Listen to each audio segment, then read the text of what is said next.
People come to my house every once in a while and then they ask me questions about my animal heads, my taxidermy. So I thought I would just answer all those questions today and give you a chance to learn about my taxidermy. I got animal heads, animal heads, animal heads, animal heads, animal heads, animal heads.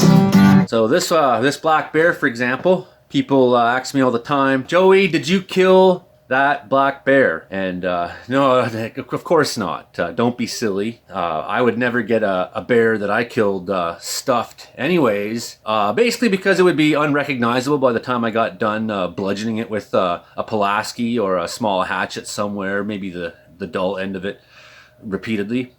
It wouldn't make a very good mount. And there's other reasons you can tell that this bear wasn't killed by me as well.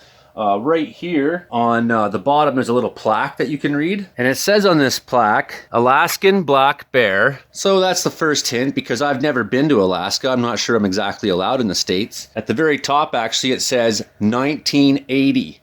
So again, you can tell I didn't kill this bear because 1980 I was only 1 year old.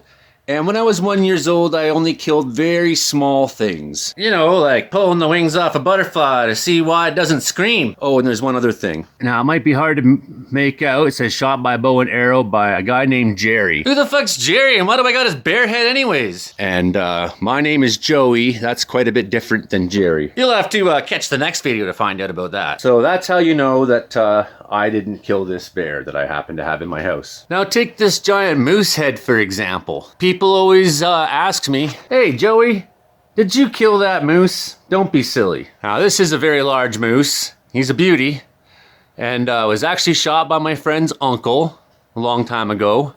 And he spent all the money and time to remove the head and then bring it to a taxidermist. There's actually a lot of steps involved with taxidermy and skinning an animal. It's a laborious process. And at a great expense, the taxidermist took his time and mounted it perfectly, recreated this animal to look like the animal it once was. And a lot of time and patience was put in, so he had to kill it and do all this stuff. Whereas all I had to do was kill my friend's uncle and take the moose head. It was very simple. Well, here's my deer head, and like the other things, you guessed it, people always ask me, Joey, did you kill that deer? No, I didn't kill this deer. I do collect antlers. I keep antlers, but I'd never go through the expense of having a deer mounted. I think that's just totally lame. Nonetheless, I think he's a beauty, a nice mount.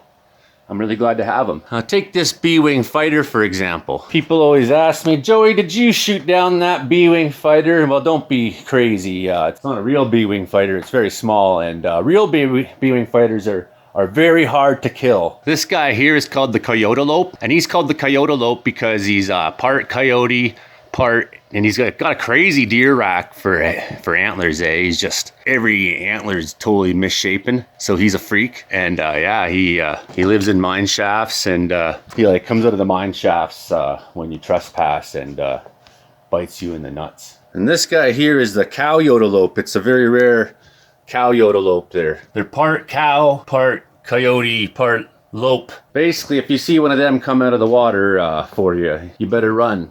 They don't do very well on land, and unfortunately I haven't got my skunkupine mounted yet, which is in Alberta they call it the porcu-skunk, but it's one of those global warming super animals. Is part porcupine, part skunk, because the porcupines and skunks are mating, and so look out for the skunkupines. You can get your dog into one of them, you're in for a bad day. That's all for today. That's all about my psych animal heads. I hope you enjoyed this video. Please subscribe to my channel, and we'll see you next time.